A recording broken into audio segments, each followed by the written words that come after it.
Hello friends, welcome to our lecture series on management accounting. Myself Aditya P. Tripathi, I am here to continue our discussion on the topic of marginal costing. This is going to be part 6 of our discussion on marginal costing. I'll tell you about the decision making process, the way we use this technique of marginal costing for different types of decisions. Now when I say different types of decision, I mean to indicate the situations under which we apply or we deploy this technique of marginal costing. There can be n number of situations where we apply this technique of marginal costing for our decision making process, and I'll be telling you how to apply practically this technique of marginal costing for our decision making process. Right now, what are the different situations, or what are the different types of situations where we apply the technique of marginal costing? That is going to be my first part of the discussion in today's lecture. I'll first tell you the first very decision which I have to take is make or buy. At times we are having an option to manufacture on our own or to buy it from the market. Whether I should manufacture, whether I should install a factory, whether I should have my own factory for manufacturing and then selling, or I should go for simply buying it in the market and remain as a reseller of a product. Now this is a very tough decision. This is a very important decision for a manager to take. Now what exactly we do into this kind of decision making is that we compare the variable cost of our production process with that of the price quoted in the price for the product quoted in the open market.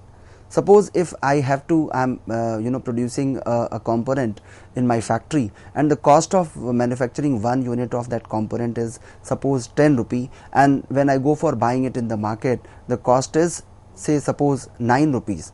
Then obviously it is quite clear to us that why to pay 10 rupees of amount for manufacturing on our own. It's better that we should go for buying it from the open market. But remember, when you are doing this kind of comparison for making a decision of make or buy, remember you should compare your variable cost of production, only variable cost, with that of your the price which is quoted in the market.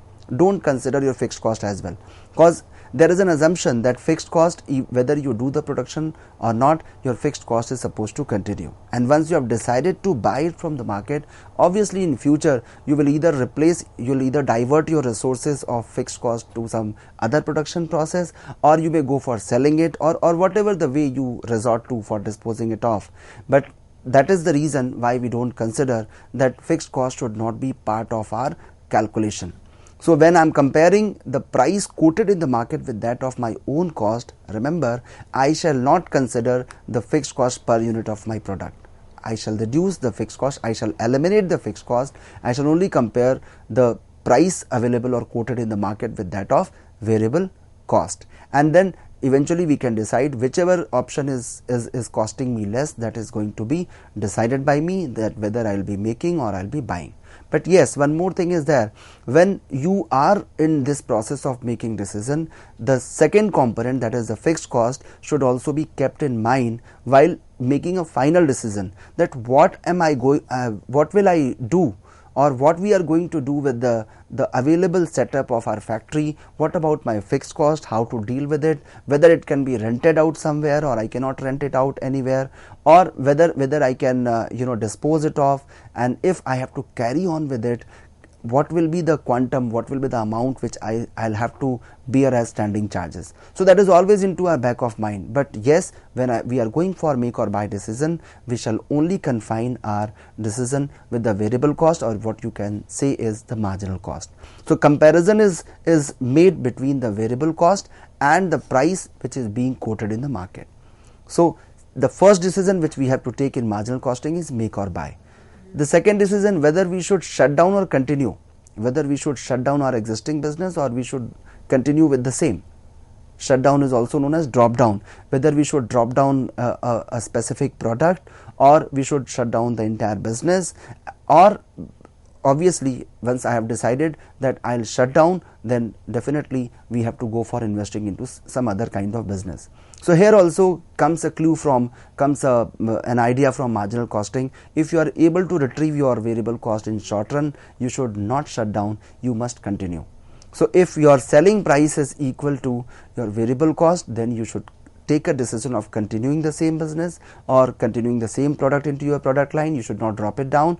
But in case you are not even able to retrieve your variable cost, then obviously you have no other choice but to shut down. But then I'll show you numerically the way we do the calculation and take decision. At times the business is having some short term kind of offer, you have some special offer, or it is very much applicable in case of export order, that you have received an export order. And remember, once it is an export order, it can't be there can't be any assurance that in long run also you will keep on receiving this kind of order. So there is no guarantee that every time or all the time you will keep on receiving this order. So the question comes whether to accept or reject such kind of special orders which are completely, or you can say purely temporary in nature. There is no permanent demand. So whether we should disturb our existing production process or we should go for accepting or rejecting. We should not disturb and simply say no to this order. So this is another kind of decision where marginal costing comes to our rescue, and we can take a decision of accepting or rejecting a special or export order. Next important decision in line is adding product line or dropping product line. Whether I should add a product line into my product mix. In marketing you have been taught about the line, item and mix. Many items of similar nature, they form a line, a product line, and different lines form your product mix. So suppose if you are talking about FMCG industry and there you talk about the toothpaste segment, so in that product line what are the number of products or number of items you are going to add. So whether I should add some more product lines into our production process, or I should go for dropping the product line, that decision is also based on our marginal costing, and we take help of marginal costing for deciding whether I should add one more line to our product mix or I should drop the product line which is into existence. Next is product mix decision, that in your product mix how many lines or how many items shall be there. That is also an important decision for you to take, that how to go for, suppose if there is some limiting factor which is also known as key factor. Key factor indicates about the scarcity of resources. You have some resources which are scarce, which are short, which are available in limited quantity. Then how to deploy that quantity available among different types of product, so that you can get the maximum profit out of it. So product mix decision is another type of decision which comes in front of us, and we actually apply the marginal costing here for taking such kind of decision, that what shall be or what should be the ideal mix of different types of product which can fetch us, which can give us the maximum profit. So here comes the product mix decision, which is taken on the basis of marginal costing, so that we can find the option which can give me the maximum profit. Now my dear students, in this entire process of decision making, what is the broad parameter? What are the broad parameters which we follow? Remember, it is actually a decision, or you can say a comparison between relevant and irrelevant. You have to find the relevant one and you have to ignore the irrelevant one.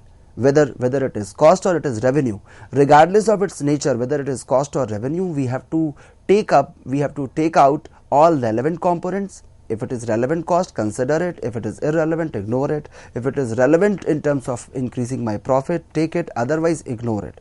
So the question comes, sir, how do we identify what is relevant and what is irrelevant?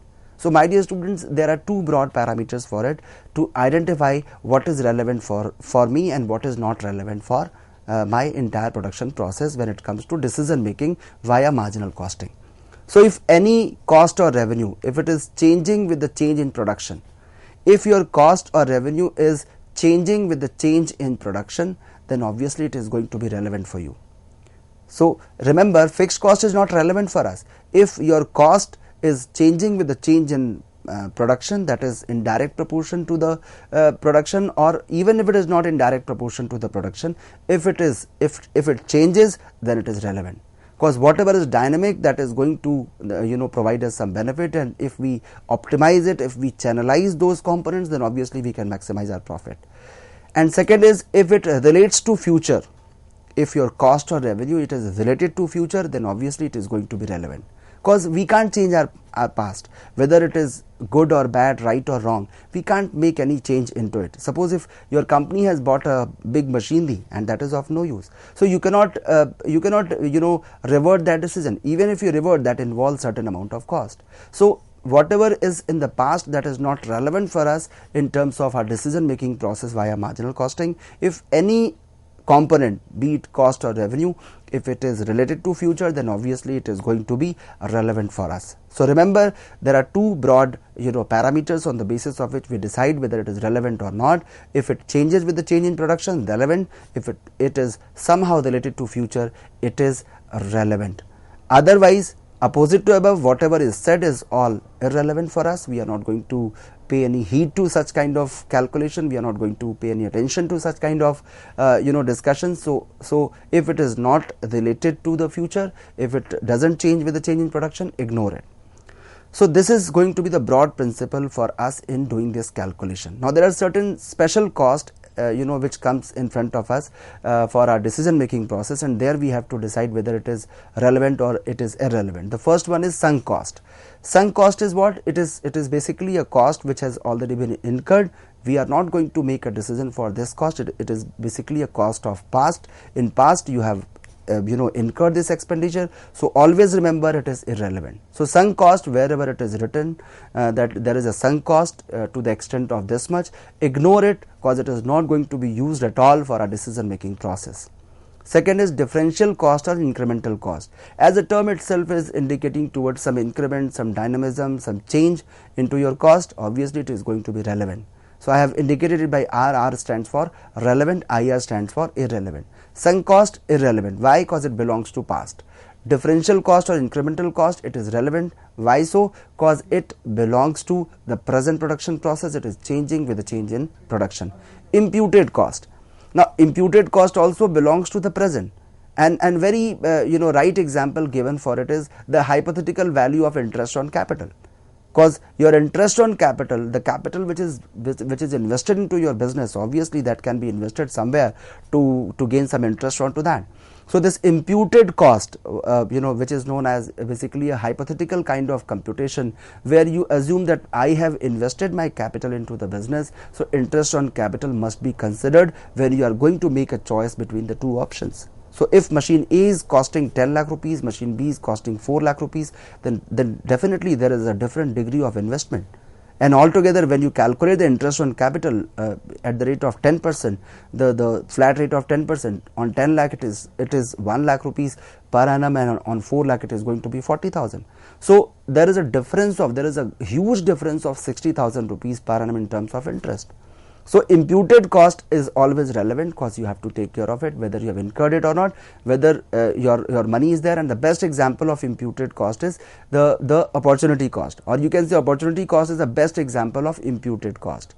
So opportunity cost, if it is given in the question, what is opportunity cost? The best possible utilization of the existing resources. So whatever resource I have right now, whatever is the best possible utilization of this resource, that is called opportunity cost. So when I talk about the capital, if it is invested into the business, what can be the best possible, whatever is the best possible investment of this money, and the return on that is going to be a matter of concern for us. So opportunity cost is always kept in mind when we go for a decision making process, so it becomes relevant. Replacement cost, when I am replacing an old machinery with a new one, then obviously the replacement cost does matter.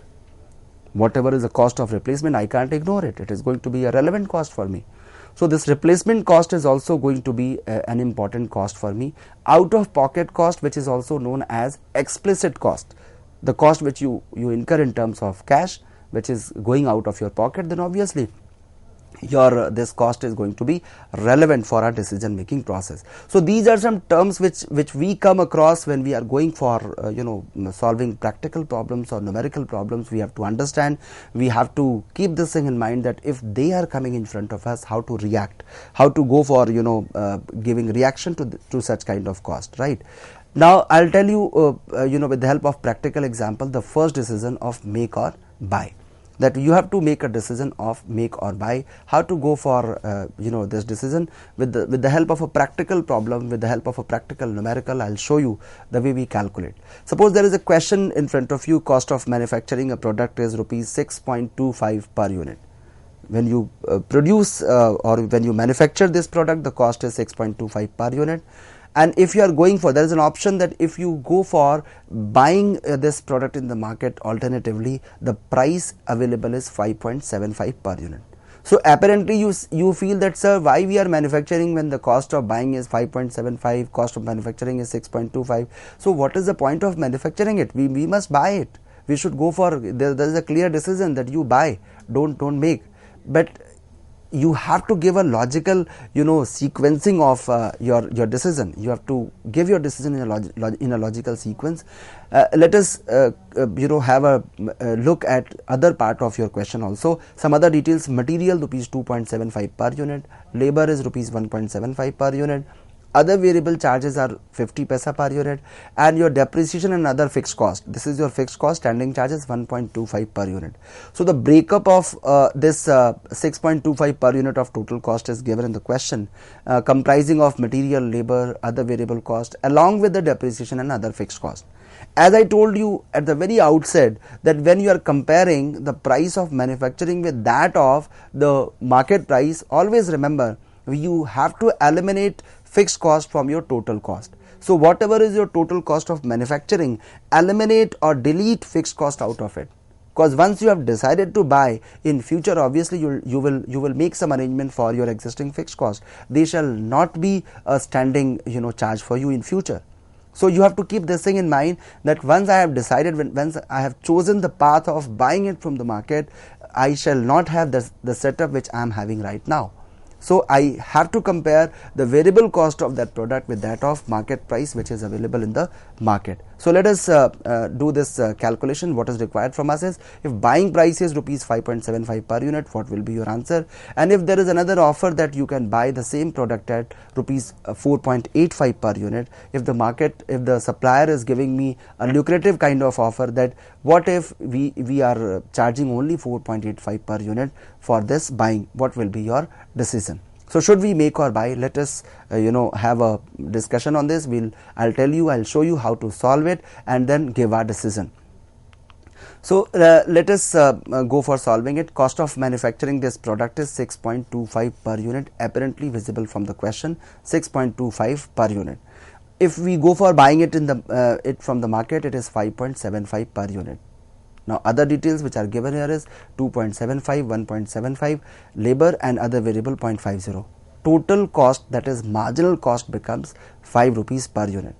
And the basic principle in giving decision for in case of make or buy decision is, compare your marginal cost of production with that of the price which is offered in the market.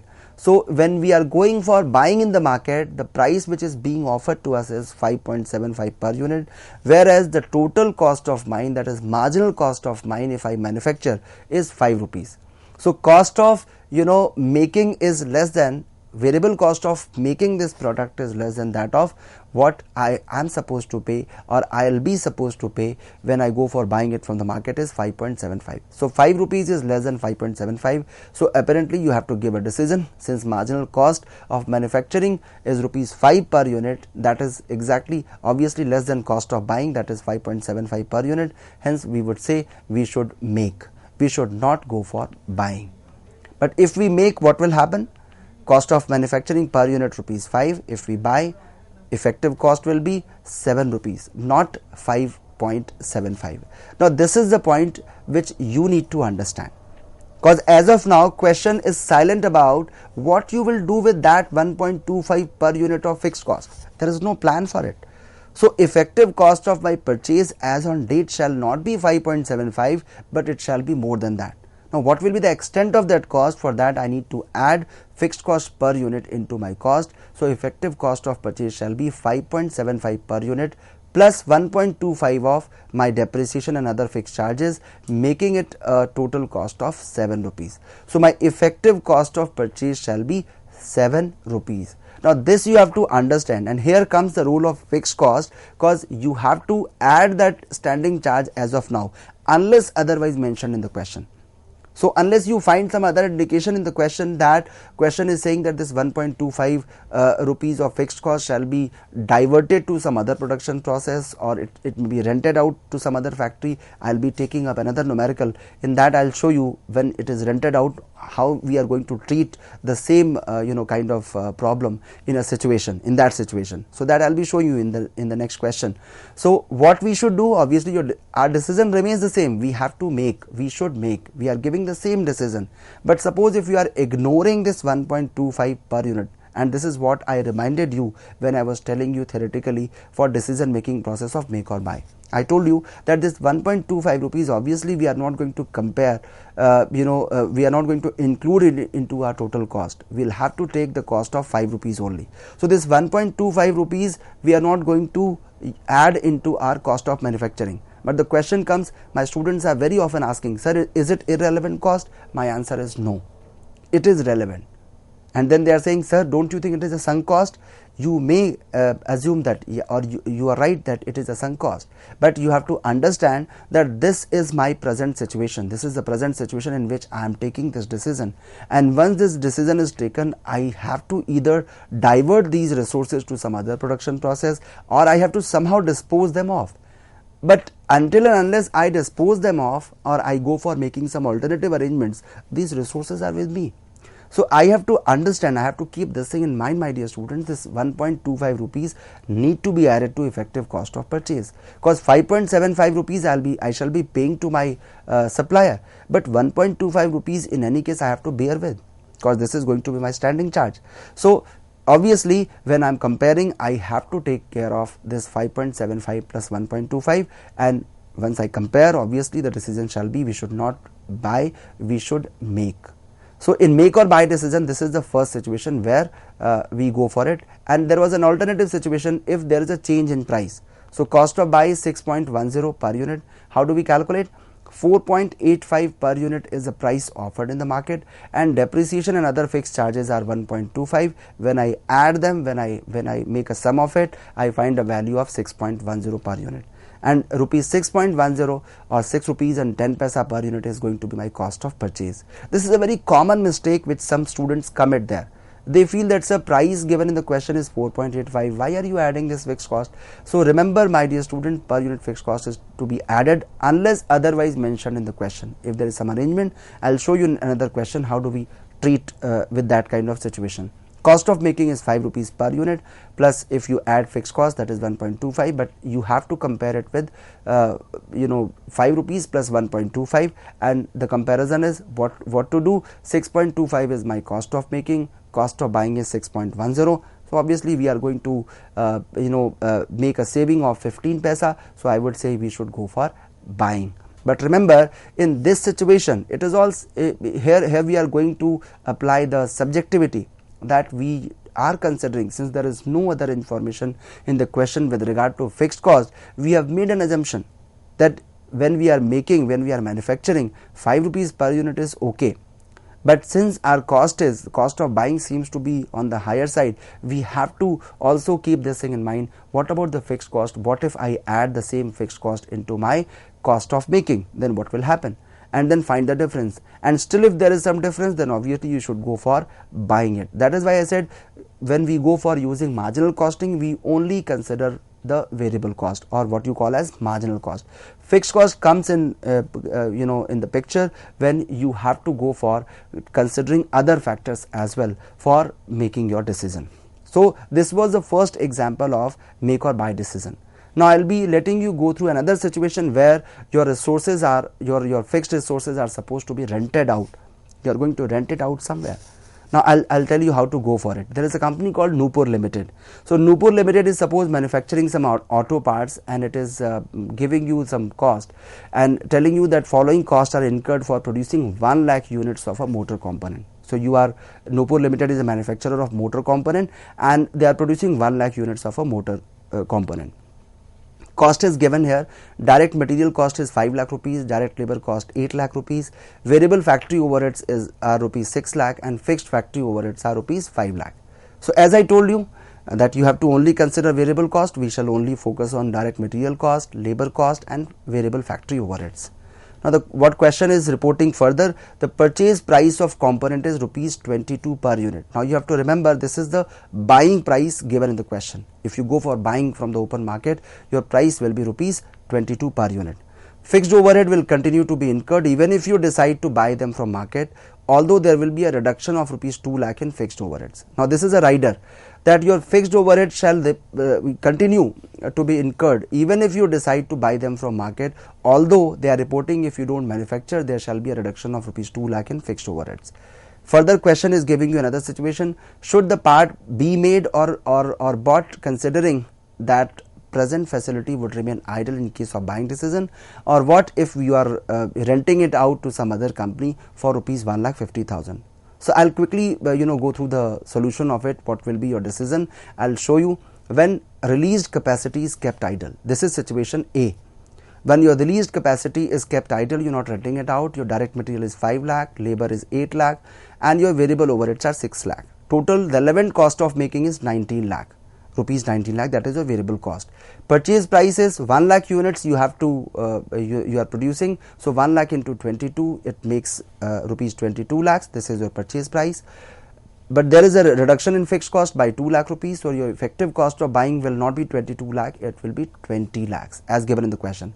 And once I compare it with the relevant cost of making 19 lakh, cost of making is 19 lakh, buying is 20 lakh, then obviously your decision is cost of making component rupees 19 lakh is less than that of your buying, that is 20 lakh, hence the component should be made.